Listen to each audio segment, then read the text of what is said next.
नमस्कार दोस्तों, आप लोगों का स्वागत है आपके अपने इस यूट्यूब चैनल लक्ष्य सिविल सेवा संस्थान दिल्ली में। देखिए दोस्तों, अभी जो लुसेंट का हम लोग सीरीज कर रहे हैं, इसे ऑडियो वीडियो सीरीज बोल सकते हैं। इसमें लुसेंट सामान्य ज्ञान का ये हिस्ट्री 4th पार्ट होगा। इससे पहले आप यहाँ देखेंगे, यहाँ जैन धर्म के बारे में बताया जा रहा है। इससे पहले जितना भी चीज़ें हैं उसको कंप्लीट किया जा चुका है। आज से हम लोग जैन धर्म के बारे में देखेंगे। देखिए, इसमें जब आप देखेंगे जो ये लुसेंट का जो बुक का PDF है, इसको जब आप देखेंगे तो इसमें आप देखेंगे कि हर एक इम्पॉर्टेंट पॉइंट को टिक किया गया है, हर एक चीज़ों को लाइन किया गया है। ये वैसे नहीं कर दिया गया है। इसको करने के पीछे बहुत बड़ा जो है मेहनत है। पहले 10 साल का क्वेश्चन और एक चीज़ का क्वेश्चन नहीं, जैसे BPSC हो गया, SSC हो गया, CGL हो गया, रेलवे, ग्रुप D, NTPC, बहुत कम से कम 10 एग्ज़ामों का 10 साल का प्रीवियस ईयर क्वेश्चन को एनालाइज किया गया है। फिर उसके बाद जो है आपको इस तरह से, मतलब एक तरह से ये समझिए कि ये एकदम प्योर चीज़ें हैं। देने के लिए तो पूरा लुसेंट ऐसे दिया जा सकता है, लेकिन इसमें जब आप देखेंगे तो आपको वैसे ही पता चल जाएगा कितने बारीक तरीके से इसको मतलब जो इम्पोर्टेंट चीज़ है उसे सर्कल किया गया है, लाइनिंग किया गया है, हाईलाइट किया गया है।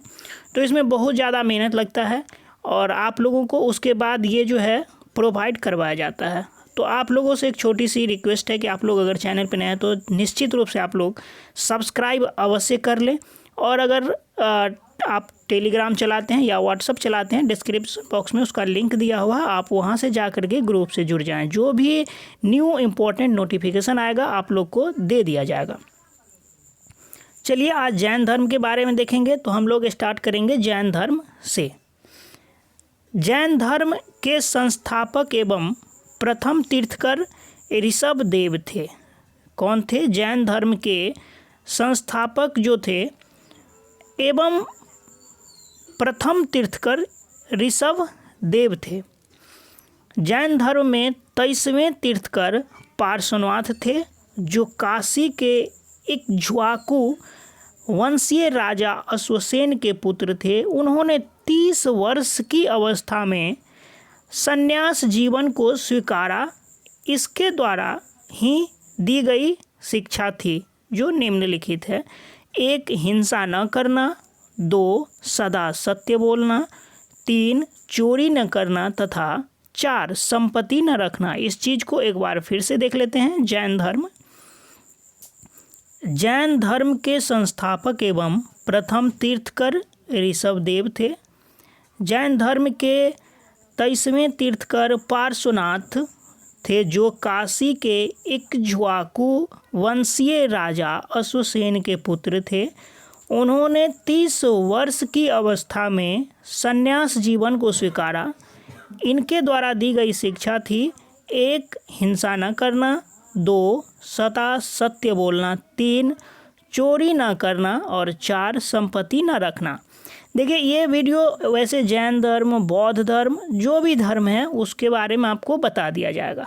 आपको PDF चाहिए तो आप मुझे कमेंट करें या टेलीग्राम चैनल में आप वहाँ जाएं, वहाँ आपको PDF मिल जाएगा।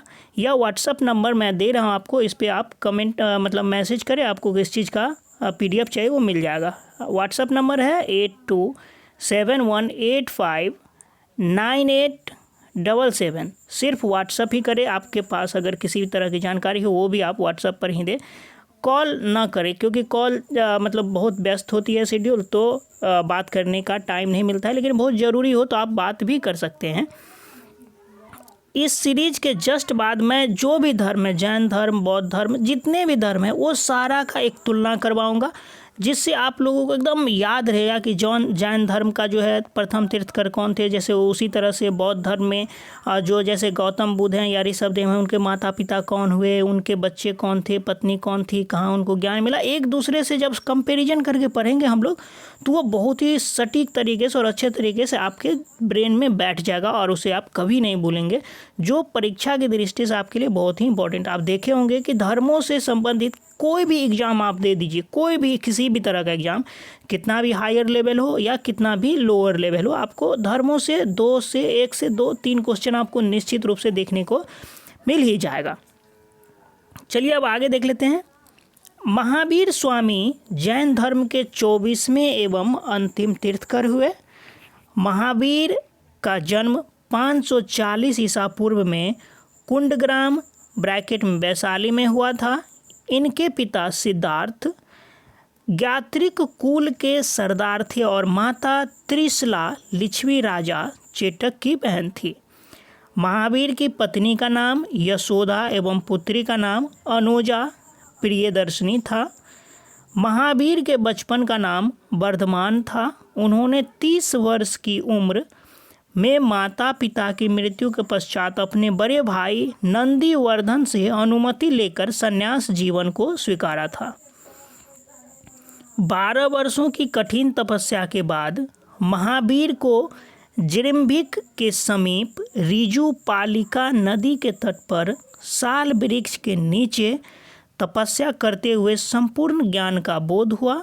इसी समय महावीर जिन ब्रैकेट में विजेता, अरहत ब्रैकेट में पूज्य और निर्ग्रंथ ब्रैकेट में बंधनहीन कहलाए। महावीर ने अपना उपदेश प्राकृत ब्रैकेट में अर्ध मगधी भाषा में दिया।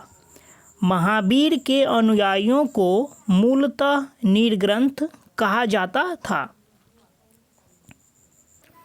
महावीर के प्रथम अनुयायी उनके दामाद ब्रैकेट में प्रियदर्शनी के पति जमाली बने। प्रथम जैन भिक्षुनी नरेश दधिवाहन की पुत्री चंपा थी। महावीर ने अपने शिष्यों को 11 गंधर्वों में विभाजित किया था। आर्य सुधर्मा अकेला ऐसा गंधर्व था जो महावीर की मृत्यु के बाद भी जीवित रहा और जैन धर्म का प्रथम थेरा या मुख्य उपदेशक हुआ। जैन प्रमुख जैन तीर्थकर और उनके प्रतीक चिन्ह, देखिए ये बहुत इंपॉर्टेंट है। आपको कोई भी एग्जाम में ये चीज़ें, बिहार दरोगा में बार बार इससे क्वेश्चन आता है, बिहार पुलिस में आता है, एनटीपीसी, ग्रुप डी, बीपीएससी, हर जगह आपको इससे एक क्वेश्चन, ये 4 लाइन अगर आप इतना रट लेते हैं, इतना याद कर लेते हैं तो निश्चित रूप से आपको 1 नंबर किसी भी एग्जाम में निश्चित रूप से देखने को मिल ही जाएगा। यहाँ देखेंगे जैन तीर्थकर के नाम दिया हुआ है, क्रम से प्रतीक चिन्ह दिया हुआ है, जैन तीर्थकर के नाम और प्रतीक चिन्ह। तो देखिए जो ऋषभ देव थे, सबसे पहले ये भी याद पूछा जा सकता है कि वो जो ऋषभ देव थे उनके जो तीर्थकर थे उनका नंबर बताएं, क्रम बताएं। तो जैन धर्म के प्रथम थे ऋषभ देव, प्रथम तीर्थकर हुए ऋषभ देव और उनका प्रतीक चिन्ह सांड है। अजितनाथ द्वितीय तीर्थकर थे और उनका प्रतीक चिन्ह हाथी है। संभव तृतीय, प्रतीक चिन्ह घोड़ा। समपार्श्व सप्तम, प्रतीक चिन्ह स्वास्तिक। शांति 16वां, प्रतीक चिन्ह हिरण। नामी 21वें तीर्थकर थे और प्रतीक चिन्ह नीलकमल। अरिष्टनेमी 22वें तीर्थकर हुए शंख और पार्श्व 33वें तीर्थकर हुए सर्प। महावीर 24वें तीर्थकर और अंतिम तीर्थकर भी बोल सकते हैं, उनका प्रतीक चिन्ह सिंह है। नोट में नीचे दिया हुआ है 2 जैन तीर्थकरों ऋषभदेव एवं अरिष्टनेमी के नामों का उल्लेख ऋग्वेद में मिलता है। अरिष्टनेमी को भगवान कृष्ण का निकट संबंधी माना जाता है। लगभग 300 ईसा पूर्व में मगध में 12 वर्षों का भीषण अकाल पड़ा, जिसके कारण भद्रबाहु अपने शिष्यों सहित कर्नाटक चले गए, किंतु कुछ अनुयायी स्थूलभद्र के साथ मगध में ही रुक गए। भद्रबाहु के वापस लौटने पर मगध के साधुओं से उनका गहरा मतभेद हो गया, जिसके परिणाम स्वरूप जैन मत श्वेतांबर एवं दिगंबर नामक 2 संप्रदायों में बट गया। स्थूलभद्र के शिष्य श्वेतांबर श्वेत वस्त्र धारण करने वाले एवं भद्रबाहु के शिष्य दिगंबर ब्रैकेट में नग्न रहने वाले कहलाए। कुछ जैन संगीतियाँ भी हुई, उसे भी आप लोग याद करें, ये भी महत्वपूर्ण है।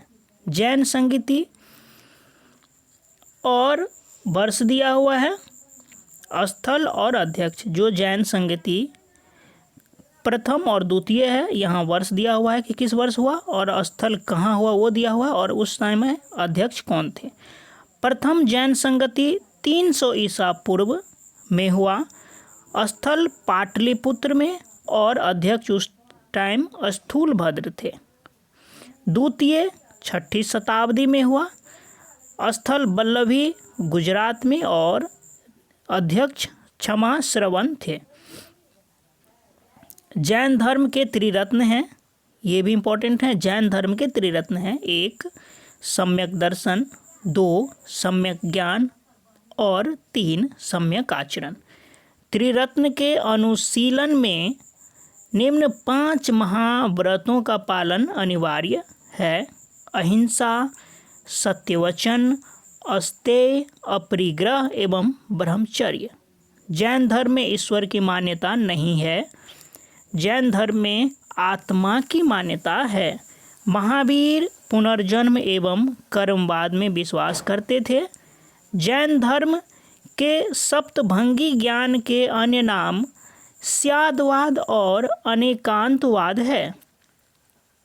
जैन धर्म ने अपने आध्यात्मिक विचारों को सांख्य दर्शन से ग्रहण किया है।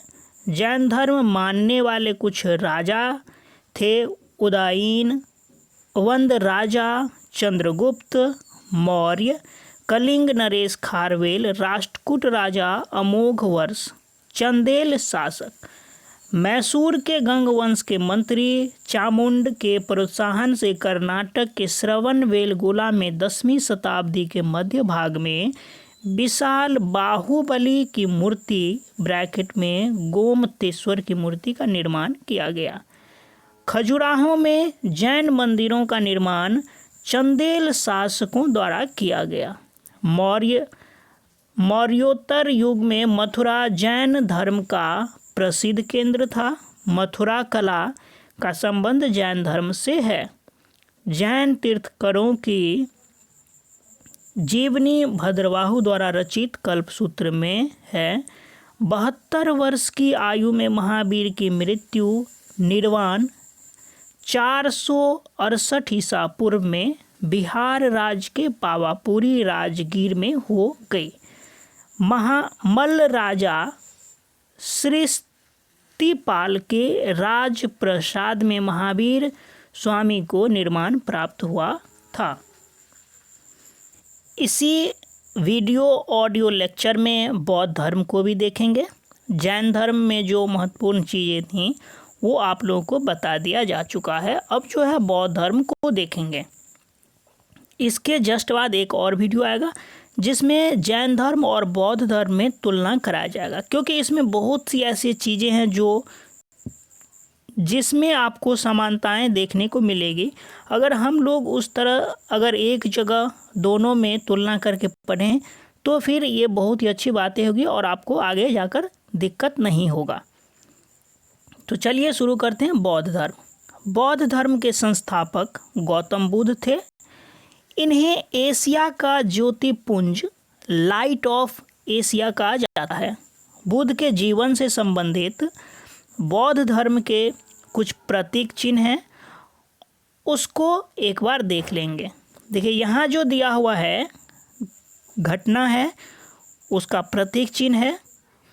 तो घटना कौन सा? जन्म का जो प्रतीक चिन्ह है कमल एवं सांड, जो मतलब महात्मा बुद्ध के जन्म को कमल एवं सांड से दर्शाया गया। कमल फूल और सांड से। गृह त्याग को घोड़ा से। ज्ञान का प्रतीक है पीपल, बोधि वृक्ष। निर्वाण पद चिन्ह और मृत्यु को स्तूप से दिखाया गया है। गौतम बुद्ध का जन्म 563 ईसा पूर्व में कपिलवस्तु के लुम्बिनी नामक स्थान पर हुआ था। जब महावीर का आप जब देखे होंगे जैन धर्म में, तो देखे होंगे महावीर का जन्म जो है 540 ईसा पूर्व में कुंडग्राम वैशाली में हुआ था, और महात्मा बुद्ध का जन्म 563 ईसा पूर्व में कपिलवस्तु के लुम्बिनी नामक स्थान पर हुआ था। इसी तरह से जब तुलना करके दोनों को एक जगह देखेंगे तो बहुत अच्छी तरीके से ये चीज़ें समझ में भी आएगी, तुलना भी कर लेंगे और दोनों में डिफरेंस भी पता चल जाएगा, समानताएं भी पता चल जाएगी। इनके पिता अर्थात महात्मा बुद्ध के पिता सुदोधन शाक्य गण के मुखिया थे। इनकी माता अर्थात महात्मा बुद्ध की माता माया देवी की मृत्यु इनके जन्म के 7वें दिन ही हो गई थी। इनका लालन पालन इनकी सौतेली माँ प्रजापति गौतमी ने किया था। इनके बचपन का नाम सिद्धार्थ था। गौतम बुद्ध का विवाह 16 वर्ष की अवस्था में यशोधरा के साथ हुआ। इनके पुत्र का नाम राहुल था। सिद्धार्थ जब कपिलवस्तु की सैर पर निकले तो उन्होंने निम्न 4 दृश्यों को क्रमशः देखा। 1 बूढ़ा व्यक्ति, 2 बीमार व्यक्ति, 3 शव एवं 4 एक सन्यासी। सांसारिक समस्याओं से व्यथित होकर सिद्धार्थ ने 29 वर्ष की अवस्था में गृह त्याग किया, जिससे बौद्ध धर्म में महावीर निष्क्रमण कहा गया है। यहाँ 2 चीज़ें बहुत ही इंपॉर्टेंट है। एक तो आपको पूछा जाएगा कि महात्मा बुद्ध कितने वर्ष की अवस्था में गृह त्याग किए थे? 29 वर्ष की अवस्था में। ये बहुत ही इंपॉर्टेंट है, हर एग्जाम में पूछा जाता है। और जो गृह त्याग है उसे किस नाम से जाना जाता है? तो महावीर निष्क्रमण नाम से प्रचलित है। ये बौद्ध धर्म में बहुत ही पवित्र शब्द माना जाता है, बौद्ध धर्म में महावीर निष्क्रमण। इसी तरह से जब आप जैन धर्म देखे होंगे तो देखे होंगे कि महावीर का जो बचपन का नाम था वो वर्धमान था और उन्होंने 30 वर्ष की उम्र में माता पिता के मृत्यु के पश्चात अपने बड़े भाई नंदीवर्धन से अनुमति लेकर संन्यास जीवन स्वीकारा था। तो इस दोनों में तुलना करना बहुत ज़रूरी है। एक वीडियो आएगा जिसमें दोनों को तुलना करके बताया जाएगा। गृह त्याग करने के बाद सिद्धार्थ ब्रैकेट में बुद्ध ने वैशाली के अलार कलाम से सांख्य दर्शन की शिक्षा ग्रहण की। अलार कलाम सिद्धार्थ के प्रथम गुरु हुए। अलार कलाम के बाद सिद्धार्थ ने राजगीर के रुद्र करामपुत में शिक्षा ग्रहण की। उरुबेला में सिद्धार्थ और कौंडिन्य वप्पा भादिया महानामा एवं अस्सागी नामक 5 साधक मिले। उरुबेला में सिद्धार्थ को कौंडिन्य वप्पा भादिया महानामा एवं अस्सागी नामक 5 साधक मिले।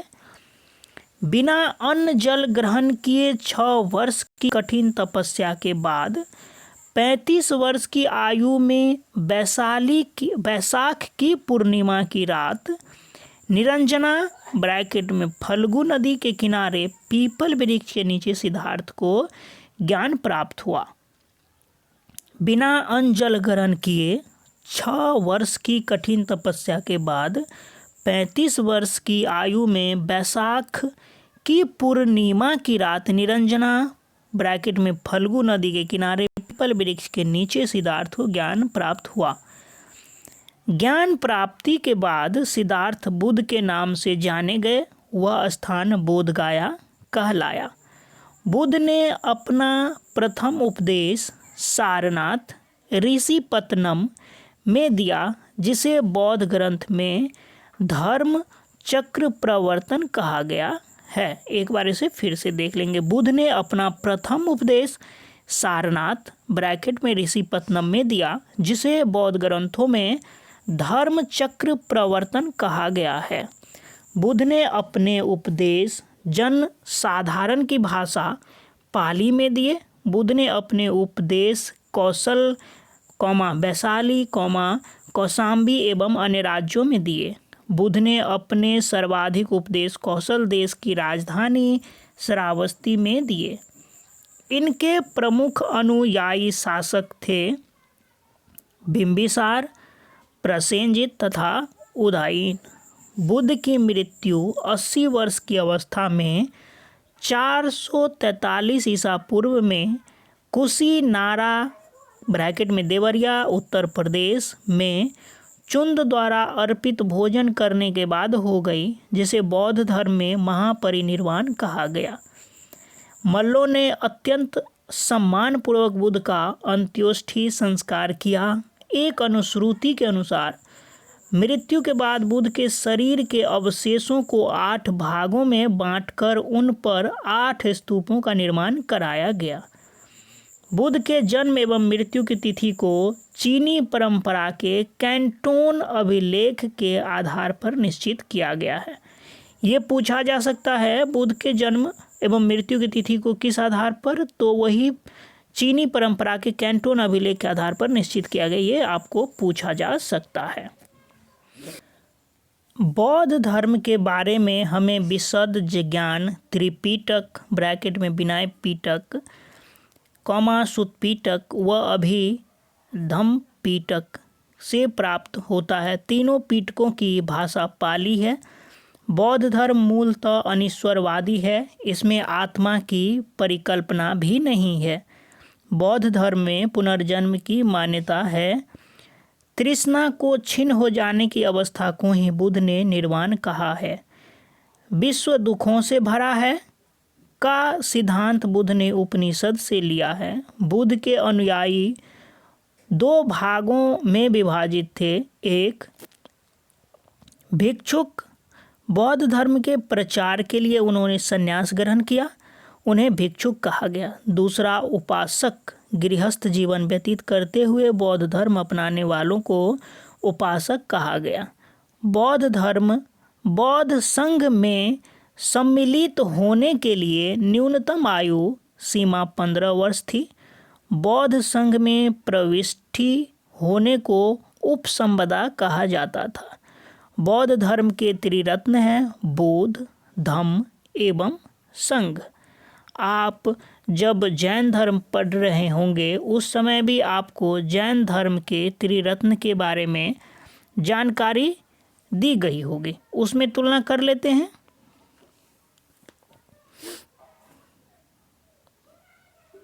जैन धर्म के त्रिरत्न हैं 1 सम्यक दर्शन, 2 सम्यक ज्ञान और तीसरा आपने सुना होगा सम्यक आचरण। लेकिन बौद्ध धर्म के त्रिरत्न है बुद्ध, संघ एवं धम्म। तो ये बौद्ध धर्म के हैं। इसलिए मेरा मानना है कि एक और वीडियो आना चाहिए जिसमें बौद्ध धर्म और जैन धर्म की समानताएं विषमताओं को दिखाया जाए, एक दूसरे से तुलना कराया जाए। देखिए ये बहुत ही इम्पॉर्टेंट है। इस चीज़ को आपको निश्चित रूप से देखना ही चाहिए और इससे निश्चित रूप से क्वेश्चन बनता ही है। जब आप इसे देखेंगे बौद्ध सभाएं जो हुई है उसको ये ब्रैकेट में दिया हुआ है। इस चीज़ को देखिए बौद्ध सभाएं कब हुई, सभा समय, स्थान और अध्यक्ष कौन थे, शासनकाल किनका था। जो प्रथम बौद्ध संगति हुई 483 ईसा पूर्व में हुआ। स्थान राजगिरी, महाकश्यप, उस समय शासनकाल था अजातशत्रु का। द्वितीय बौद्ध संगति 383 ईसा पूर्व में, मतलब लगभग 100 साल बाद हुई। देखिए 483 और 383 100 साल बाद। स्थान वैशाली में हुआ। अध्यक्ष सबाकामी थे और शासनकाल कालाशोक का था। तृतीय बौद्ध संगति 255 ईसा पूर्व में हुआ। स्थान पाटलिपुत्र। अध्यक्ष जो है मोगली पुत्तिस थे और शासनकाल अशोक का था। चतुर्थ बौद्ध संगति ईस्वी की प्रथम शताब्दी, जब ईस्वी स्टार्ट हुई थी उसी के प्रथम शताब्दी में चतुर्थ बौद्ध संगति हुई। स्थान कुंडलवन। कुंडलवन ये कश्मीर में पड़ता है और वसुमित्र या अश्वघोष उस समय अध्यक्ष थे और कनिष्क का शासनकाल था। देखिए जो स्थान है, इस स्थान को याद करने के लिए एक छोटा सा आप ट्रिक बना सकते हैं। जो जितना भी स्थान का फर्स्ट लेटर आप लेकर बना सकते हैं। जैसे स्थान रावे पाक, रावे पाक। देखिए ये रावे पाक जो है आप इसे याद रख सकते हैं। रावे पाक याद रख लीजिए। और रा से हो जाएगा आपका राजगिरी हो जाएगा, वै से वैशाली हो जाएगा, पा से पाटलिपुत्र हो जाएगा और क से कुंडलवन कश्मीर हो जाएगा। तो स्थान याद हो जाएगा इससे। अब आपको रहा अध्यक्ष याद करना। तो मसमोवसु रख लीजिए याद। और देखिए जब शासन काल याद रखना है तो अकाक याद कर लीजिए आपको। इससे आपको शासन काल भी याद हो जाएगा। इस तरह से देखिए रखेंगे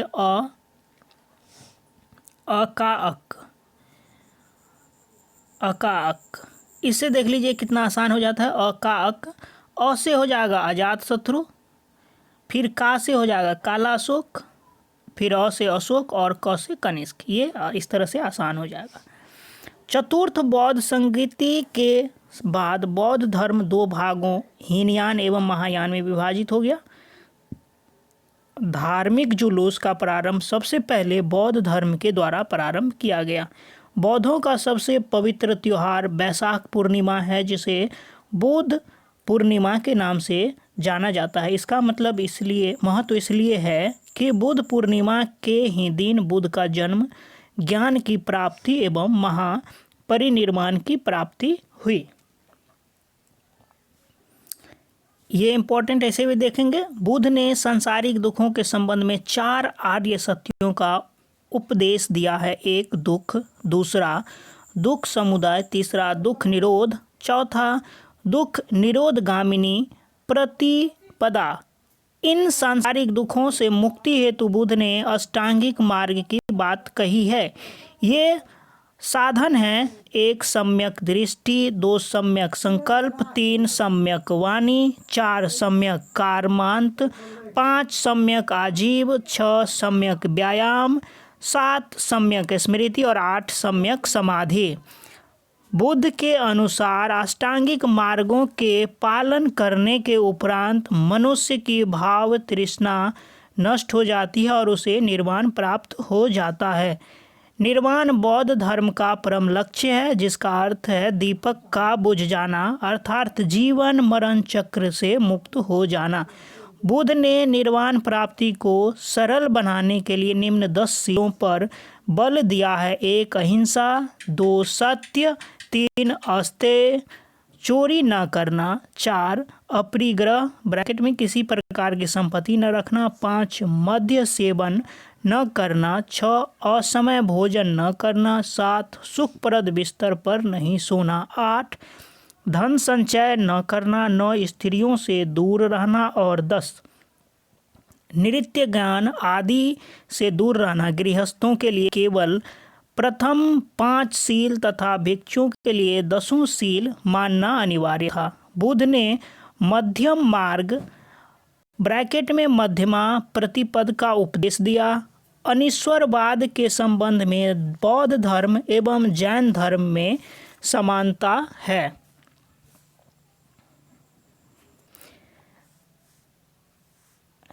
जातक कथाएं प्रदर्शित करती है कि बोधिसत्व का अवतार मनुष्य रूप में भी हो सकता है तथा पशुओं के रूप में भी। बोधिसत्व के रूप में पुनर्जन्मों की दीर्घ श्रृंखला के अंतर्गत बुद्ध ने शाक्य मुनि के रूप में अपना अंतिम जन्म प्राप्त किया, किंतु इसके उपरांत मैत्रेय तथा अन्य उपनाम बुद्ध आदि अवतरित होने शेष हैं। सर्वाधिक बुद्ध मूर्तियों का निर्माण गांधार शैली के अंतर्गत किया गया, लेकिन बुद्ध की प्रथम मूर्ति संभवतः मथुरा कला के अंतर्गत बनी थी।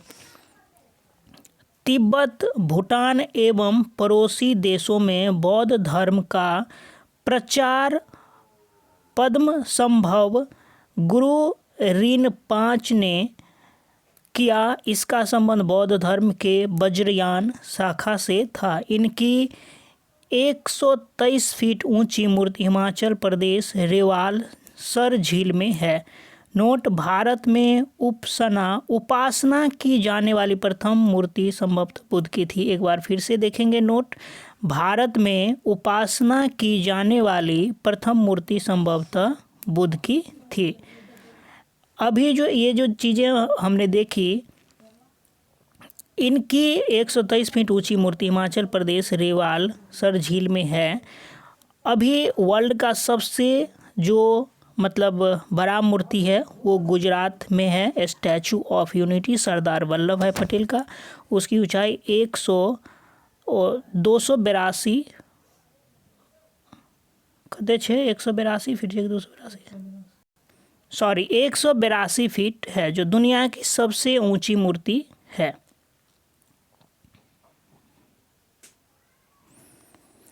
ये लूसेंट का 4th पार्ट था। इसके जस्ट बाद जो है लूसेंट का 5th पार्ट भी आ जाएगा, उसमें यहाँ से आगे देखेंगे। अगर आप लोगों को ये सीरीज अच्छा लगता है तो प्लीज़ आप लोग इसे लाइक शेयर और सब्सक्राइब अवश्य करें। चैनल पे आप नए हैं तो सब्सक्राइब निश्चित रूप से कर ले। यहाँ सभी प्रतियोगी परीक्षाओं के लिए बहुत ही अच्छी तरीके से तैयारी करवाई जाती है। डिस्क्रिप्शन बॉक्स में टेलीग्राम और व्हाट्सएप ग्रुप का लिंक दिया हुआ है, वहाँ से आप जाकर के टेलीग्राम और व्हाट्सएप ग्रुप से जुड़ सकते हैं। आपको किसी तरह कि अगर जैसे इस वीडियो में जो सीरीज है इसमें जो है ऑडियो वीडियो में कुछ सुधार चाहते हैं तो आप मुझे कमेंट कर सकते हैं। चलिए इस वीडियो में इतना ही रखेंगे। Thanks for watching. आपका दिन शुभ हो।